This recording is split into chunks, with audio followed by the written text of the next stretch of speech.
Donald Trump has spent years telling us who belongs in this country and who doesn't. So let's talk about his family, shall we? Trump's grandfather was born Friedrich Trump in 1869 in Bavaria. Germany had mandatory military service. Friedrich was required to serve. Instead, he chose to escape the country altogether. He was 16. He bought a one-way ticket, boarded a ship, and sailed to America. Without completing his military service, without officially registering his departure, without doing a single thing he was legally required to do before leaving. He just left, and this country welcomed him anyway. Eventually, he made his way to the Pacific Northwest. Then he followed the gold rush into Canada.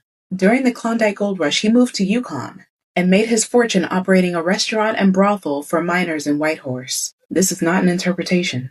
A contemporary Yukon newspaper reported on it directly. The rooms had weighing scales in them, so miners could pay in gold dust for rendered services. The bulk of the cash flow came from the sale of liquor and sex, and that money got passed down.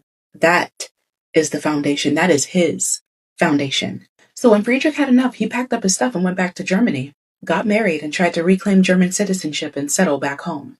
Germany, however, said no. A local council letter from 1905 informed Friedrich that his citizenship would not be reinstated, and that he had 8 weeks to leave the country or be deported. The official reason? He had illegally left Germany to avoid military service 20 years earlier, and never bothered to officially unregister from his hometown. Germany deported him for being a draft dodger. Now, here's where history hands us something extraordinary. Friedrich Trump did not go quietly. This man wrote a letter to the Prince Regent of Bavaria, begging, and I mean begging, not to be sent away. He wrote, "We were confronted all at once, as if by lightning strike from fair skies, with news that the High State Royal Ministry has decided that we must leave our residence in the Kingdom of Bavaria. We were paralyzed with fright. Our happy family life was tarnished. My wife has been overcome by anxiety, and my lovely child has become sick. Why should we be deported? This is very, very hard for a family." And the prince rejected him. Friedrich left Germany on July 1st, 1905. His wife, 3 months pregnant with Donald Trump's father, Fred. That letter sat in a German archive for over 100 years. A historian found it in 2016.